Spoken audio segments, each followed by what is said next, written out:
I waded into the pool slowly, letting the sparkling water cool my skin and soothe my sore muscles.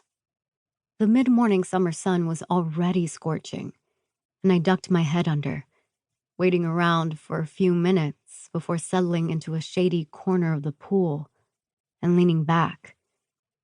The Zircarius mansion looked even more impressive from this angle. I'd been spending a lot of time there since the end of last school year, since the invasion and Charlie's abduction. I couldn't quite believe it had been over 2 months. It made sense the time had flown. We'd all kept busy. I'd taken a few extra classes to lighten my load for the coming year, and Ethan, Josh, and I had also been getting some additional training, as the guys had decided I needed to learn to defend myself. With all the vital abductions and the invasion of Bradford Hills Institute, an icon of the variant community, I couldn't disagree.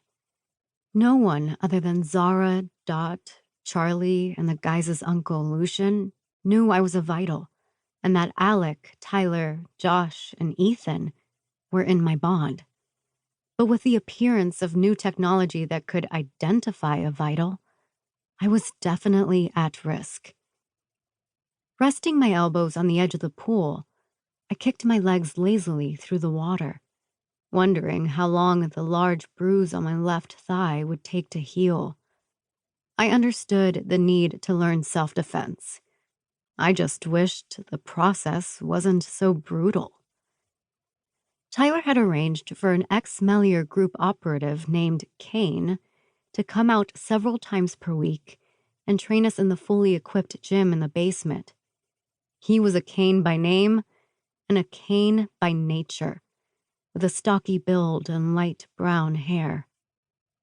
I wasn't entirely sure how old he was or what color his eyes were, as I was too afraid to make eye contact long enough to find out.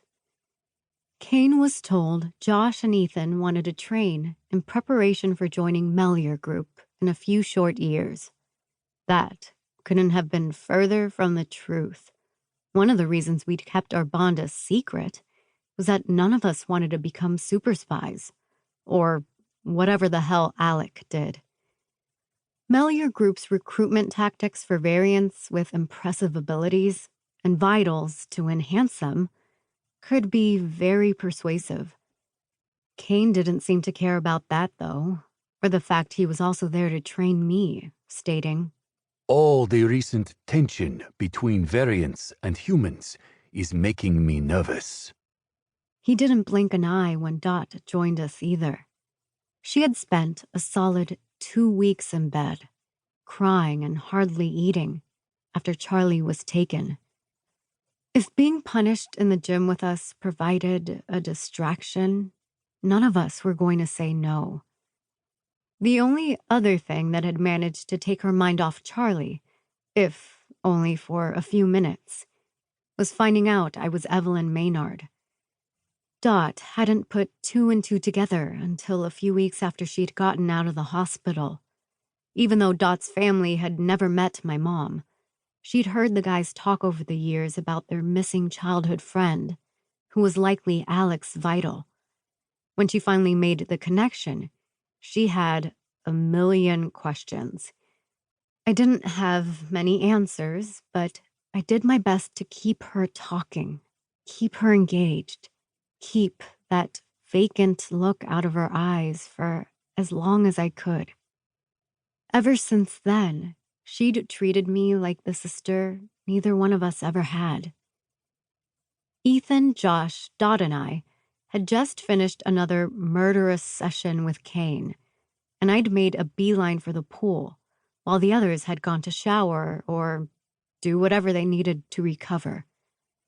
At least the training made me feel as if I was doing something, as if I was strong, even though it always left my limbs feeling like jelly. The bruises from the sparring sessions always healed quickly. Our variant DNA allowed us to take harder hits and heal faster than a human. But it still hurt like a bitch